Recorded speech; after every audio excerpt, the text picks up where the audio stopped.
মহারাষ্ট্রে কাজে গিয়ে নিহত হলেন এক পরিযায়ী শ্রমিক। শ্রমিকের নাম রিপন হোসেন। তার বাড়ি মুর্শিদাবাদ জেলার ভগবানগোলা 2 নম্বর ব্লকের বিডিও পাড়া গ্রামের। পরিবার সূত্রে জানা যাচ্ছে, গত 27 মে 2025 তারিখ মঙ্গলবার মহারাষ্ট্রে সে নিহত হয়। তার পায়খানা এবং ভূমির কারণে চিকিৎসার অভাবে নিহত হয়েছেন, এমনটাই বলছেন সাংবাদিকদের সামনে পরিবারের সদস্যরা। প্রায় 40 দিন আগে কাজে গিয়েছিলেন মহারাষ্ট্রের পুনে স্টেশনের ঢোল এলাকায়। সংসার চালানোর জন্য পরিবারে মা, বাবা, ভাই, স্ত্রী, সন্তানদের মুখে দুবেলা দুমুঠো খাবার তুলে দেওয়ার জন্য পাড়ি দিয়েছিলেন পশ্চিমবঙ্গ থেকে মহারাষ্ট্র। ইচ্ছা ছিল ঈদে এসে সকলের সঙ্গে ঈদ পালন করা ও আনন্দ ভাগ করে নেওয়া, কিন্তু সেই আশা পূরণ হলো না। মহারাষ্ট্রে নিহত হলেন রিপন হোসেন। এই ঘটনায় গোটা এলাকা জুড়ে শোকের ছায়া নেমে এসেছে। পরিবারের পক্ষ থেকে সরকারি সাহায্যের আবেদন জানানো হয়েছে। পরিবারের পাশে দাঁড়িয়েছেন গ্রামের প্রাক্তন মেম্বার তোজাম্মেল হক এবং গ্রামবাসীরা। প্রাক্তন মেম্বার তোজাম্মেল হক বললেন, সরকারি যে সমস্ত সুযোগ সুবিধা আছে সেটা আমি পাইয়ে দেওয়ার ব্যবস্থা করব এবং আমরা পরিবারের পাশে দাঁড়াবো। প্রাক্তন মেম্বার মুজাম্মেলের পক্ষ থেকে এই আশ্বাস দেওয়া হয় নিহতের পরিবারকে।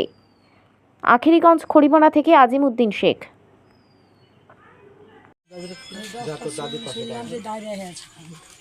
ডায়রিয়া পর ছেলেকে কাছে সাইডে যাও, ওষুধ কিনেছে কিনে সাইডে গেছে। সাইডে যাওয়ার পর এর ওষুধ খেয়ে বেশি হয়ে গেছে।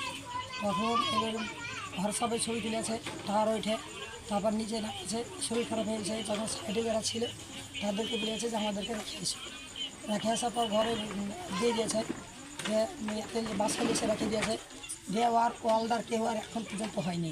তারপর বাড়ি এনে ফোন করি যে শরীর খারাপ, তারপর মুখ বন্ধ হয়ে গেল তখন ফোন করে যে আমাদেরকে হাসপাতালে তোলো, কিন্তু কেউ আমাদেরকে তুললো না। পর রাত যখন 10টা বাজে তখন এবার গাড়ি ঢুকে হসপিটাল নিয়ে গেল। নিয়ে যেয়ে তো এসি টেসি করে তো বাচ্চা আবার 10 মিনিট হয়নি, আবার বিছানা মারা গেল। রাত 12টার পরে বলে যে নিয়ে গেছে।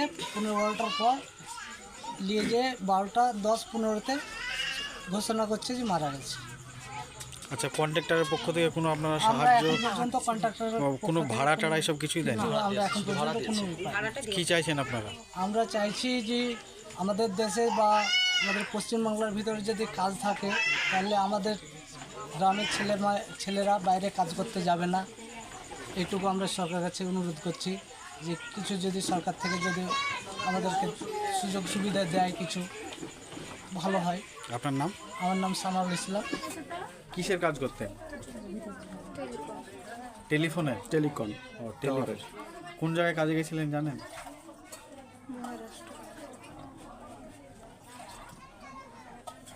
আপনার ছেলে মেয়ে কটা?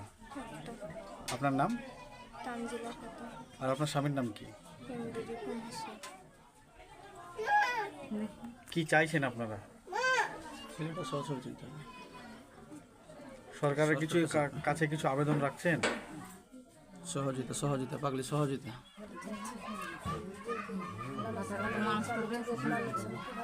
কিভাবে ঘটনাটা ঘটেছিল ওখানে? হয়তো আজ থেকে প্রায় 40 দিন হলো এরা কাজে গেছিলো ওখানে টাওয়ারের কাজে।